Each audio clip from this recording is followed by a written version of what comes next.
Welcome to our exploration of shareholders, who they are, what motivates them, and how their interests shape the business environment.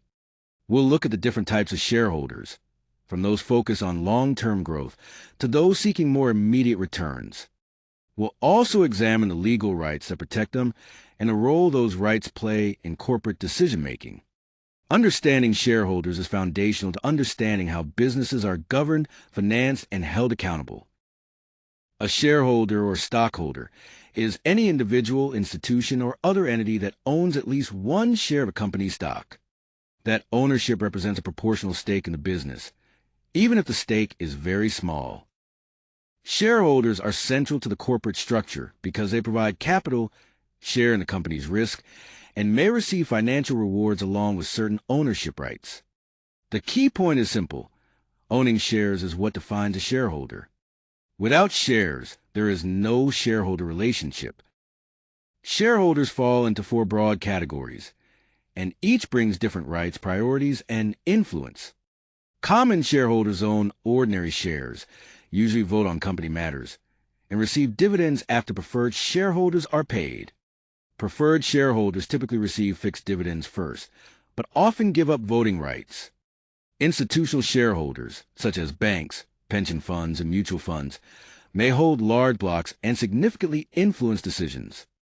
Retail shareholders are individual investors who generally buy smaller quantities through brokerage accounts. Understanding these differences helps explain how ownership shapes both corporate governance and investor expectations. The distinction between common and preferred shareholders is fundamental to understanding corporate finance. Common shareholders take on more risk, but they also have greater upside potential and typically more influence through voting and governance rights. Preferred shareholders give up much of that voting influence in exchange for more predictable income and priority claims. In other words, common shares emphasize growth and control, while preferred shares emphasize stability and financial priority. Companies offer both classes to appeal to different investor profiles and objectives. This slide distinguishes between majority and minority shareholders based on voting power. Majority shareholders hold more than 50% of the voting shares, which generally allows them to elect a board, approve mergers, and guide the company's overall strategy. They may be founders or large institutional investors.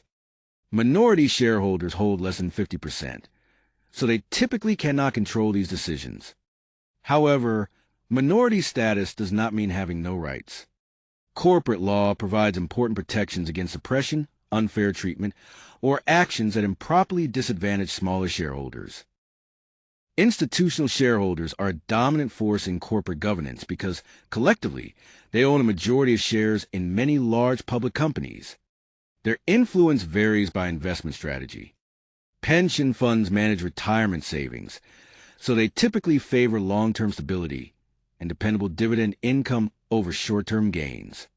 Mutual funds pool money from individual investors, pursue diversified returns, and may participate actively in shareholder votes. Hedge funds, particularly activist investors, can take a more interventionist approach by pressuring management to restructure, reduce costs, or return capital to shareholders. Shareholders do not all measure success the same way, and those objectives strongly influence how they vote, engage, or decide to exit.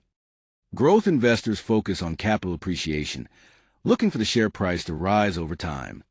Income investors prioritize regular, predictable dividends and cash payouts. Strategic investors seek control, voting power, or influence over company decisions.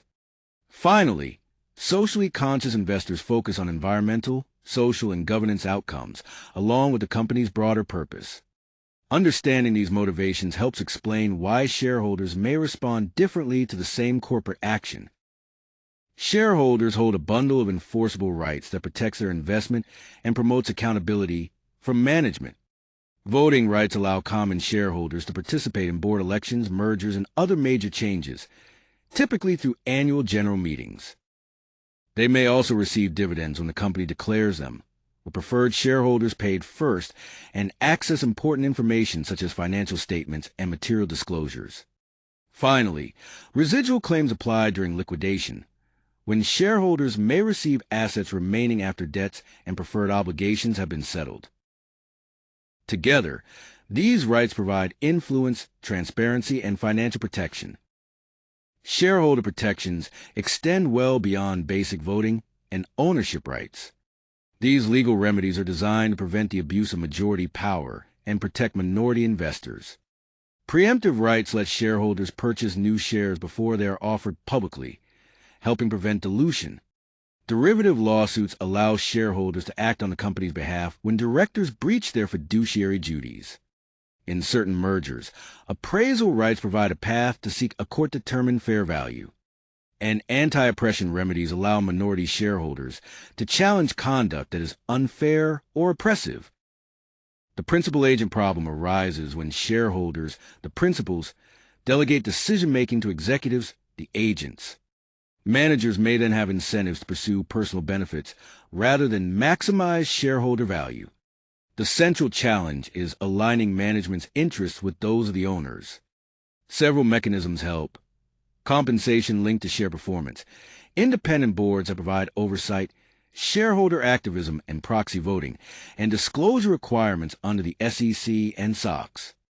Together, these tools improve accountability, make conflicts more visible, and reduce the opportunity for executives to act against shareholders' interests. The key takeaways are straightforward. First, shareholder types differ in their characteristics and influence. Second, objectives such as income, growth control, or impact shape behavior. And third, shareholder rights are legally enforceable, including voting, dividends, information access, and protections against oppression.